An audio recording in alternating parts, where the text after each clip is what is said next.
பாரு, உன்னுடைய ஹார்ட்ல உன்னுடைய வாழ்க்கையை இருளாக்கி உனக்கு பாவத்தை கொடுத்து உன் வாழ்க்கைய எடுக்க வாரான். நீ அவனுடைய சீசனா இருக்கிறியா? கொஞ்சம் யோசித்து பாரு. அண்ணே, நான் பாவம் செய்யறேன், நான் தப்பு பண்றேன், அம்மா அப்பா பேச்ச கேட்க மாட்டேங்க, நான் கெட்ட வார்த்தை பேசுறேன், நான் ஏமாத்துறேன், நான் திருடுறேன், சரியா, தப்பு தப்பான கெட்ட பழக்கங்கள்லாம் எனக்கு இருக்குது அப்படின்னு சொன்னா நீ சாத்தானுக்கு சீசனா இருக்குன்னு அர்த்தம். சரியா? அப்ப இயேசுப்பா ஏன் இந்த முகாமை கூட்டு வந்திருக்காங்க தெரியுமா? உன் பாவத்தை அவருடைய ரத்தத்தினால கழுவி அவருடைய சீசனா மாத்துறதுக்காக தான் இயேசுப்பா இந்த கேம்புக்கு கூட்டு வந்திருக்காங்க. இயேசுப்பாக்கள் நல்லா கைத்தட்டு கொடுத்துருப்பாங்களா? இன்னைக்கு நீ இயேசுவின் சீசனா மாற போற. இயேசுப்பா அதுக்காக தான் இந்த கேம்புக்கு உன்னைய கூட்டிட்டு வந்திருக்காங்க. இந்த பாவம்னு நம்ம சும்மா சொல்லிட்டோம். ஆனா சாத்தா 2 கொம்பு வச்சு கருப்பு கலர்ல Dress போட்டு நான் தான்டா சாத்தா வந்திருக்கேன்டா அப்படின்னு உங்க முன்னாடி என்ன செய்ய மாட்டான், நின்னு பாவம் செய்யும் சொல்ல மாட்டான். உங்களுக்கு பிடிச்ச மாதிரி சில காரியங்களை காமிச்சு உங்களை பாவம் செய்ய சாத்தா என்ன செய்வான், உங்களை வஞ்சிப்பா. சரியா? முதலாவது பாரு, சாத்தா எப்படி உங்களை பாவம் செய்ய தூண்டுவான் அப்படின்னா சினிமா. என்னது? எல்லாம் சொல்லுங்க, என்னது? சத்தமா சொல்லுங்க, என்னது? ஆமா. இன்னைக்கு பாரு, இன்னைக்கு நிறைய குட்டி பிள்ளைங்க, நிறைய சின்ன பிள்ளைங்க சினிமா பார்க்கறாங்க. சரியா? சினிமா பார்க்கறது நல்லதா கெட்டதா? ஆமா, நல்ல சினிமாவும் இருக்கு, கெட்ட சினிமா இருக்கு. ஆனா முக்காவாசி படங்கள் எல்லாமே கெட்ட படங்களா தான் இருக்கு. சரியா? இன்னைக்கு சினிமால வர்ற ஹீரோ தான் என்னுடைய ஹீரோ, என்னுடைய தலைவா, என்னுடைய உயிர் அப்படின்னு நினைச்சு பசங்கள்லாம் என்ன பண்ணிக்கிறாங்க, பேரெல்லாம் எழுதிக்கிறாங்க. அவங்களே மாதிரி ஸ்டைல் பண்ணணும், அவங்களே மாதிரி நம்ம வாழணும் சொல்லி விரும்புறாங்க. சரியா? இந்த சினிமால நிறைய ஆபாசங்கள் இருக்கு, சினிமால வன்முறை காட்சிகள் இருக்கு, சினிமால கெட்ட ஃப்ரெண்ட்ஸோட சேர்ந்து சுத்தி எப்படி கெட்டு போறதுன்னு சொல்லி நிறைய கத்து கொடுக்குது. இந்த சாத்தா என்ன பண்றான் தெரியுமா? சின்ன வயசுலயே சினிமா பாட்டு, சினிமா படங்களை காமிச்சு அதுல வர்ற மாதிரி நீ ட்ரெஸ் பண்ணு, அதுல வர்ற மாதிரி நீ லவ் பண்ணு அப்படின்னு சொல்லி சாத்தா உன்னைய ஏமாத்துறான். கொஞ்சம் யோசித்து பாரு.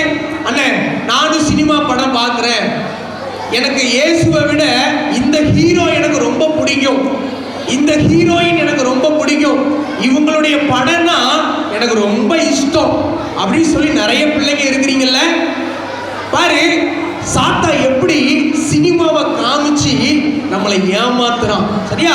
பிள்ளைங்களா, தம்பி நல்லா கவனி. இந்த சினிமா வேண்டாம். இந்த சினிமா உன் வாழ்க்கையை அழிச்சிரும், உனக்குள்ள இருக்கிற ஆத்துமாவை கெட்டு போக பண்ணிரும். சரியா? இந்த சினிமா படத்தை என்ன செய்யாத, பார்க்காத. உன் நேரத்தை நல்ல முறையில் செலவு பண்ணு, நல்லா படிங்க. சரியா? நல்ல பிரேயர் பண்ணு, நல்ல பைபிள் வாசி. சினிமாவுக்கு உன் நேரத்தை என்ன செய்யாத, கொடுக்காத. சரியா? ரெண்டாவது பாரு, சாத்தா ரெண்டாவது என்ன பண்றான் தெரியுமா? Mobile phone. என்னது? Mobile phone. இன்னைக்கு நிறைய பிள்ளைங்க செல்போனை பார்த்து பார்த்து கெட்டு போற பிள்ளைங்களா இருக்கிறாங்க. பள்ளி இல்லாதவன்ட்ட கூட என்ன இருக்கு, செல் இருக்கு. பாரு, இந்த மொபைல் போன்ல நிறைய ஆப்லாம் இருக்கு. இன்னைக்கு நிறைய பிள்ளைங்களால செல்போனை இல்லாம இருக்கவே முடியல. வீட்டுல லீவ் விட்டாங்களா, அம்மா செல்போனை தான், அப்பா செல்போனை தான், மணி கணக்கா உட்கார்ந்து அந்த செல்லை நோண்டிக்கிட்டே இருக்கிறாங்க. அண்ணன் தூத்துக்குடியில கவர்மெண்ட் ஆஸ்பத்திரிக்கு ஒருத்தரை பார்க்கறதுக்காக அங்க ஒரு பையன், ஒரு சின்ன பையனை அந்த ஸ்ட்ரெச்சர்ல படுக்க வச்சிருந்தாங்க. அவன் கண்ணு மூடி இருக்குது, அவன் கை இப்படி தன்னால மேல வருது. டாக்டர் எல்லாம் சொல்றாங்க, அவன் கையை அமுக்குங்க, அவன் கையை அமுக்குங்க. அவன் கையை பிடிச்சி அமுக்குறாங்க. கொஞ்ச நேரம் தான் கை கீழே இருக்குது, அப்புறம் தன்னால கை மேல வருது. மேல வந்துட்டு அந்த ஒரு விரல் மட்டும் இப்படி வச்சுக்கிட்டு இப்படி ஸ்வைப் பண்ணுது. டாக்டர் எல்லாம் சொல்றாங்க, அவன் கையை பிடிச்சி அமுக்குங்கன்றாங்க. நர்ஸ் எல்லாம் சேர்ந்து அவன் கையை பிடிச்சி அமுக்குறாங்க. கொஞ்ச நேரம் கழிச்சு கை மேல வருது, இப்படி ஸ்வைப் பண்ணிட்டே இருக்கு. டாக்டர் சொன்னாங்க, இந்த பையனுக்கு மன நோய் வந்துட்டு, மனநோய் வந்துட்டு செல்லுல ரொம்ப நேரம் பார்த்து நிறைய ஸ்வைப் பண்ணி இந்த கை இந்த விரல் எல்லாமே அந்த பையனுக்கு நடுங்க ஆரம்பிச்சிட்டு. பாரு தம்பி தங்கச்சி, இந்த செல்போனுனால நிறைய பிள்ளைங்க சாட்டிங் பண்றாங்க, யாருமே தெரியாது, பாய் ஃப்ரெண்டு கேர்ள் ஃப்ரெண்டு பாக்குறாங்க. நிறைய பசங்க ஃப்ரீ ஃபயர் பப்ஜி கேம் விளையாடுறாங்க, ஷூட் பண்ற கேம் விளையாடுறாங்க. இதெல்லாம் ஆபத்தான விளையாட்டு. உன் மனசை கெடுத்துரும், உன் வாழ்க்கையை கெடுத்துரும். ஒரு அல்லேலூயா சொல்லுங்க. அல்லேலூயா. ஒரு அல்லேலூயா சொல்லுங்க. அல்லேலூயா. கொஞ்சம் யோசி. நீ வேலைக்கு போகும்போது எத்தனை மணி நேரம் மொபைல் பார்த்தீங்க, பப்ஜி கேம்ல எவ்வளவு நேரம் விளையாண்டீங்க அப்படின்னு கேட்பாங்களா? அப்பெல்லாம் யாரும் கேட்க மாட்டாங்கல்ல. என்ன படிச்சிருக்கிறீங்க, எவ்வளவு மார்க் வாங்கியிருக்கிறீங்க அப்படிதானே கேட்பாங்க. ஆனா சாத்தான் மொபைல் போன் மூலமா உன் கண்ணை கெடுத்து உன் ஆத்துமாவை கெடுக்க வாரான். இன்னைக்கு நிறைய பிள்ளைங்க சாத்தானுக்கு சீசனா இருக்கிறாங்க.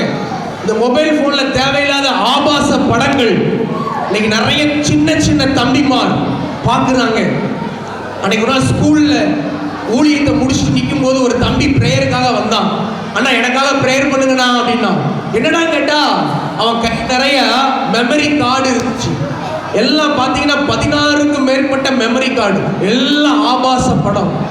அவன் வீட்டில் சொல்றான், எப்படா இதற்கு அடிமையான அண்ணே, நான் வந்து எங்க தெருவில் பெரிய பெரிய அண்ணன்மாரெல்லாம் இருக்கிறாங்க, அவங்க கூட நான் பழகுனேன், அவங்க கூட நான் பேசினேன். இப்போ அவங்களாம் அந்த படத்துக்கு அடிமையா இருந்தாங்க, எனக்கு படத்தை காமிச்சாங்க, நானும் அன்னையிலேருந்து படம் பார்க்க ஆரம்பிச்சேன். இப்போ நானும் என்ன செஞ்சுட்டேன், கெட்டு போயிட்டேனே, இப்போ அதை பார்க்காம என்னால் இருக்க முடியல, அடிமையாயிட்டான். பாரு, இந்த மொபைல் போன் உன் வாழ்க்கையை கெடுக்குது. சாத்தான் உன் ஆத்துமாவை கெடுக்க வாரான்.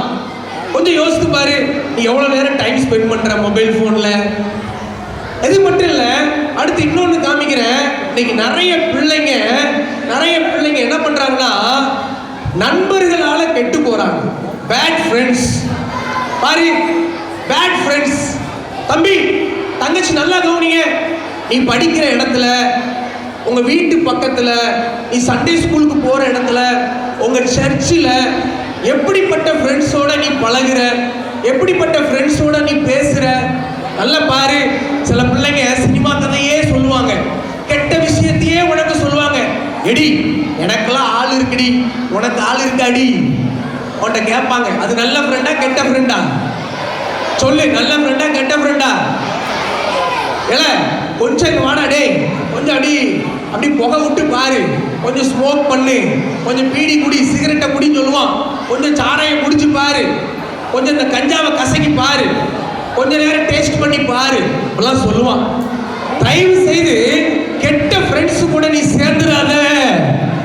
சாத்தான் உனக்குள்ள வர ட்ரை பண்றான். தம்பி நல்லா கவனிக்கணும். நீங்க நண்பர்கள் சொல்லுவாங்க, என்னடா தப்பு பண்ண அப்படின்னு கேட்டா சொல்லுவான், அண்ணா நான் ஒரு தப்பு பண்ணல, என் ஃப்ரெண்டு கூட சேர்ந்து அவன் கூட பைக்ல அப்படியே போனேன், போலீஸ் வந்து அந்த பைக்கை வழி மறைச்சு பிடிச்சாங்க, அந்த பைக்குக்குள்ள கஞ்சா இருந்துச்சு, நானும் உடனே இருக்கேன்னு சொல்லிட்டு போலீஸ் எங்களை ஜெயில கொண்டு போட்டாங்கண்ணா. இப்போ எங்க அம்மா அப்பா என்னைய பார்க்க வர்றதே இல்லை, எனக்காக பிரேயர் பண்ணுவீங்களாண்ணா? என் வாழ்க்கையே போச்சுண்ணா. பாரு, ஒரு ஃப்ரெண்டால ஒரு பையனுடைய லைஃபே போயிடுச்சு. அப்படி நல்லா நல்ல ஃப்ரெண்டு கூட சேருங்க, நல்ல படிக்கிற ஃப்ரெண்டு கூட சேருங்க, நல்ல பிரேயர் பண்ற ஃப்ரெண்டு கூட சேருங்க, நல்ல பைபிள் வாசிக்கிற ஃப்ரெண்டு கூட சேருங்க. ஒரு அல்லேலூயா சொல்லுங்க. அல்லேலூயா. சத்தமா சொல்லுங்க. அல்லேலூயா. முதல்ல சாத்தா எப்படி வந்தா? சினிமா மூலமா வந்தான். ரெண்டாவது சாத்தா எப்படி வாரா? மொபைல் போன் மூலமா வாரா. மூணாவது சாத்தா எப்படி வாரா? கெட்ட ஃப்ரெண்ட்ஸ், பேட் ஃப்ரெண்ட்ஸ். தம்பி சில பசங்க நல்லவனா இருப்பான், ஆனா 4 பேரை சேர்ந்து கெடுத்துக்கிட்டு இருப்பான். நான் தான் கெட்டு போயிட்டேன், இல்ல நீ வாழ, உங்க அப்பாவுக்கு அப்ப தெரியாம நீ வா, நம்ம அங்க போவோம் இங்க போவோம், அதை பண்ணுவோம் இதை பண்ணுவோம் சொல்லி கெடுத்துக்கிட்டு இருப்பான். தயவு செஞ்சு அப்படி கெடுக்காத, சரியா? அது உன் குடும்பத்துக்கு சாபம், உன் வாழ்க்கைக்கு அது சாபம். மற்ற பசங்களுடைய லைஃபை கெடுக்காத. கூட்டு போய் தனியா கூட்டு போய் அவனுக்கு இந்த பழக்கத்தை சொல்லி கொடுக்காத, அது பாவம். அது உன் குடும்பத்துக்கு சாபத்தை கொண்டு வந்துடும். இன்னைக்கு நிறைய தம்பிமார் தங்கச்சிமார் சரியா இந்த போத பழக்கங்களுக்கு அடிமையா இருக்கிறாங்க. அன்னைக்கு ஒரு நாள் நாங்க மதுரையில ஒரு கேம்ப் நடத்தி முடிச்ச உடனே ஒரு தம்பி வந்தான், 9th ஸ்டாண்டர்ட் படிக்கிறான். அவன் சொல்றான், அண்ணா எனக்காக பிரேயர் பண்ணுனா அப்படின்னா. என்னடா அப்படின்னு கேட்டா, அண்ணா எனக்கு இந்த போத ஊசி போடுற பழக்கம் இருக்குண்ணா, எனக்கு கை கால்லாம் ஒரு மாதிரி நடுக்கமா இருக்குது, எங்க வீட்டுல எங்க அம்மா என்னை சேர்த்துக்கிட மாட்டேங்காங்க அப்படி சொல்றான். 9ஆம் கிளாஸ் படிக்கிற பையனுக்கு போத ஊசி போடுற பழக்கம். இன்னைக்கு நிறைய சின்ன சின்ன பிள்ளைங்கள்லாம் கெட்டு போயிட்டு இருக்கிறாங்க. தம்பி கவனமா இரு, உன் வாழ்க்கையில சாத்தான் உன் ஆத்துமாவை கெடுக்க வாரான். நீ இயேசுவுடைய சீசன், உன் இதயத்தை பாதுகாத்துக்கோ, உன் சிந்தையை பாதுகாத்துக்கோ. நீ ஏசப்பாவுடைய சீசன். இதெல்லாம் வேண்டாம். இன்னைக்கு நிறைய பசங்க என்ன பண்றாங்க, ட்ரிங்க்ஸ் பண்றாங்க, அந்த ஏரியாவில் ரவுடித்தனம் பண்ணுவாங்க. ஏய் நான் யார் தெரியுமாடா, டேய் நாங்க தானே ரவுடி. ஒரு 10 பேரை வச்சுக்கிட்டு என்ன செய்வான், நான் தான் பெரிய தாதா, நான் தான் ரவுடி. அன்னைக்கு ஒரு நாள் ஒரு கேம்புக்கு நடந்துட்டு போயிருக்கோம். ஒரு பையன் கத்தி உணவு வந்தான். பிபிஎஸ்ல 1000 பிள்ளைங்க வந்திருக்காங்க. அவன் தலையெல்லாம் பார்த்தோன்னா 2 பக்கம் வெட்டு போட்டு தலையெல்லாம் பெயிண்ட் அடிச்சுட்டு வந்திருக்கான். அவன் பாக்கெட்ல இவ்வளோ பெரிய கத்தி. அந்த கத்தியை நாங்கள் வாங்கணும். என்ன குடுனா என்ன குடுனா என்ன குடுனா அப்படிங்க. எதுக்கு என்னடா செய்ய போற, போடா இந்த கத்தியை வச்சுதான் எங்க ஏரியாவில் நான் எல்லாரையும் பயம் காட்டிக்கிட்டு இருக்கேன், இந்த கத்தியை குடுனா அப்படிங்க. பிசாசு உன் வாழ்க்கையை கெடுக்க வாரான். தம்பி ரொம்ப கவனமா இரு, இந்த ரவுடித்தனம் பண்ணாத. விழ வைக்கிறான்.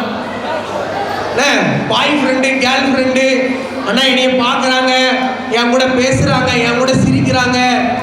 இன்னைக்கு நிறைய பிள்ளைங்க, தங்கச்சி பின்னாடி இருக்கிற தங்கச்சி ரொம்ப கவனமா இருக்கணும், பெரிய தம்பிமார் ரொம்ப கவனமா இருக்கணும். உன் வாழ்க்கையை கெடுக்க பிசாசு இந்த லவ்ங்கிற காரியத்தை கொடுத்து உன் ஆத்துமாவை கெட்டு போக பண்றான்.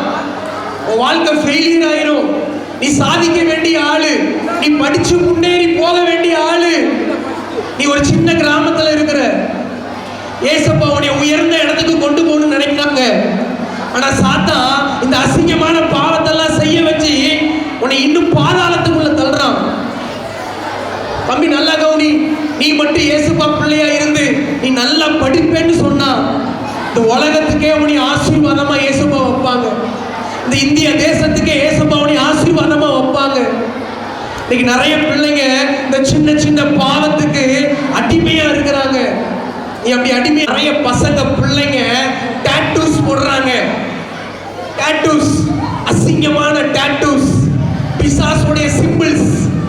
உனக்கு தெரியல இது அசிங்கம். பைபிள்ல ஏசப்பா சொல்லியிருக்காங்க, உன் சரீரத்துல எதுவுமே என்ன செய்யக்கூடாது, அடையாள குறிகள் இருக்கக்கூடாது. ஆனா இன்னைக்கு சின்ன வயசுலயே அவன் போடுறான், நான் போட்டா என்ன, என் ஃப்ரெண்டு போட்டிருக்கான் நான் போட்டா என்ன.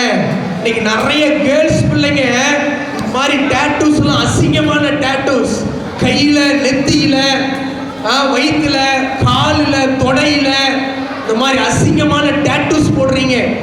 தம்பி ரொம்ப கவனமா இருக்கணும். உனக்கு ஆசையா இருக்கும், என் ஃப்ரெண்டு மாதிரி ஒரு சின்ன படத்தை நான் போட்டுக்கிறேன்னா, நீ ஒன்று கவனிச்சுக்கோ, நீ ஆண்டவருடைய சாயல், நீ ஏசப்பாவுடைய சாயல். சாத்தான் ஏசப்பாவுடைய சாயலா இருக்கிற ஒன்னைய கெடுத்து சாத்தானுடைய சாயலா மாத்ததுக்காக வாரான். தங்கச்சி நல்லா கவனி, இந்த பாவம் இயேசுவையும் உன்னையும் பிரிக்கும்.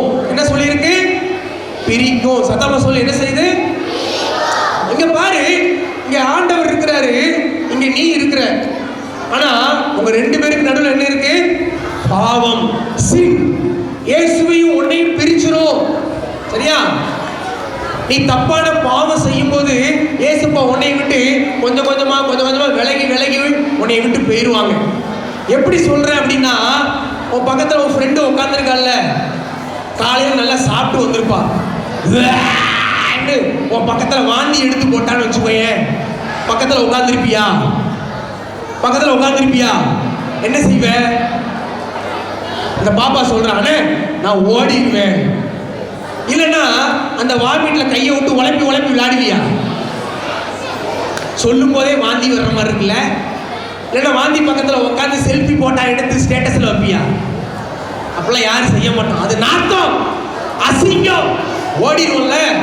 இதே மாதிரிதான் ஏசப்பா பாவம் செய்யற உன்னைய பார்த்து அருவருத்து, உன்னைய அருவருக்க மாட்டாரு, உனக்குள்ள இருக்கிற பாவத்தை பார்த்து அருவருத்து உன்னை விட்டு விலகி போயிருவார். பிரிஞ்சிருவ. ஏசப்பா விட்டு உன்ன பாவம் உன்னைய பிரிச்சிரும். பக்கத்துல கை கொடுத்து சொல்லு, பாவம் உன்னையும் ஏசப்பாவையும் பிரிச்சிரும். இந்த பாவம் வேண்டாம், இந்த அசிங்கம் வேண்டாம், இந்த அருவருப்பு வேண்டாம். நீ இயேசுவுடைய சீசன். அடுத்து பாவம் என்ன செய்யுது அப்படின்னா, இந்த பாவம் அடிமைப்படுத்தும். நல்லா தூக்கி காமிங்க. இன்னைக்கு நிறைய பிள்ளைங்களை அடிமைப்படுத்தி வச்சிருக்குது. செல்போனுக்கு அடிமை, சாராயத்துக்கு அடிமை, சிகரெட்டுக்கு அடிமை, கஞ்சா பழக்கத்துக்கு அடிமை, பேட் ஃப்ரெண்ட்ஸுக்கு அடிமை. பிள்ளைங்களா, நம்மெல்லாம் அடிமையா இருக்கிற ஆள் இல்ல, நம்மெல்லாம் சுதந்திரவாளிகள். சுதந்திரமா இருக்குதா ஏசப்பா நம்மளை அழைச்சிருக்காரு. ஆனா அந்த சாத்தான் நம்மளை கட்டி வச்சிருவோம், நம்மளை அடிமைப்படுத்துவோம். அந்த படத்தை பார்க்கணும், அந்த நாடகத்தை பார்க்கணும். படத்துல பாரு, இந்த தம்பி எப்படி உட்காந்துருக்கான்? ரொம்ப சிரிச்சுக்கிட்டு உட்காந்துருக்கானா, சோகமா உட்காந்துருக்கானா? ரொம்ப சோகமா உட்காந்துருக்கான்ல. இழக்க வைக்கும். ஆசீர்வாதம் எல்லாம் இழந்துருவேன் சரியா? ஏசப்பா உன்னைய பிளஸ் பண்ண வருவார். நீ பாவம் செஞ்சுட்ட அப்படின்னா அவருடைய ஆசீர்வதிக்கிற கரம் உன்னைய விட்டு எடுத்துருவார். அப்போ நீ என்ன ஜோம் பண்ணாலும் அந்த ஆசீர்வாதம் உன்னுடைய குடும்பத்துக்கும் உனக்கும் கிடைக்காது. இந்த பாவம் ஆசீர்வாதத்தை இழக்க வச்சிரும். சரி, முதல்ல பாவம் என்ன செய்யுது? பிரிக்குது. எல்லாம் அப்படி கையவை, எல்லாம் அப்படி கையவை, எல்லாம் சொல்லு. பாவம், பாய் சத்தமா சொல்றாங்களா கேர்ள்ஸ் சொல்றாங்க? பாவம் இயேசுவை விட்டு பிரிக்குது. பாவம் என்னை அடிமைப்படுத்துது. பாவம் ஏசப்பா தருகிற ஆசீர்வாதங்களை இழக்க வைக்கிறது. கடைசி அண்ணன் உனக்கு ஒரு படம் காமிக்க போறேன். இந்த பாவத்தினுடைய தண்டனை நரகம். இந்த பாவத்துடைய தண்டனை என்னது? தம்பி, நீ நரகத்துக்கு போகிறதுக்காக ஏசப்பா இந்த கேம்புக்கு கூட்டிட்டு வரல. தங்கச்சி நல்லா கவுனி, ஏசப்பா உன்னை ரொம்ப நேசிக்கிறாங்க. உனக்காக இத்தனை அண்ணன்மார், இத்தனை அக்காமார் உனக்காக இரவு பகலா ஜெபம் பண்ணி இருக்காங்க. பல ஆயிரங்களை செலவு பண்றாங்க. ஏன் தெரியுமா? இந்த நரகத்துக்கு நீ போயிடக்கூடாது, இந்த தீ எரிகிற இடத்துக்கு நீ போயிடக்கூடாது. பாவம் செய்யறவங்களுக்கு ஒரு தண்டனை இருக்கு, அதான் நரகம். இந்த பாவம் ரொம்ப கொடியது. செய்யும் போது ஆசையா இருக்கும், செய்யும் போது சந்தோஷமா இருக்கும், பேசும்போது பழகும் போது நல்லா இருக்கும். ஆனா அந்த பாவத்தினுடைய முடிவு என்ன தெரியுமா? நரகம். தம்பி நல்லா கவனி. அண்ணன் 3 முறை சொப்பனத்துல கனவுல ஏசப்பா காமிச்சாங்க. நிறைய சின்ன பிள்ளைங்க தீயில கிடக்கிற மாதிரி, அண்ணா காப்பாத்துங்க, அக்கா காப்பாத்துங்கக்கா, உடம்பெல்லாம் எரியுதுக்கா, என்னால இங்க இருக்கவே முடியல, எனக்கு தண்ணி தாங்க ப்ளீஸ். நிறைய சின்ன பிள்ளைங்க அழுகுறாங்க. அப்போதான் ஏசப்பா சொன்னாங்க, இத்தனையோ லட்சக்கணக்கான பிள்ளைங்க நரகத்துக்கு போறாங்க, அவங்களுக்கு போய் இதை சொல்லுவியா? பாவம் செய்யாதன்னு போய் சொல்லுன்னு சொல்லி ஏசப்பா சொன்னாங்க. பாரு, இந்த பாவம் நரகத்துல கொண்டு போய் நம்மளை விட்டுரும். இந்த பாவம் பிரிச்சிரும், அடிமைப்படுத்தும். ஏசப்பா கொடுக்கிற ஆசீர்வாதத்தை இழந்து போயிருவேன். உனக்கு நரகம் தான் கிடைக்கும். இப்படிப்பட்ட பாவம் நமக்கு வேணுமா?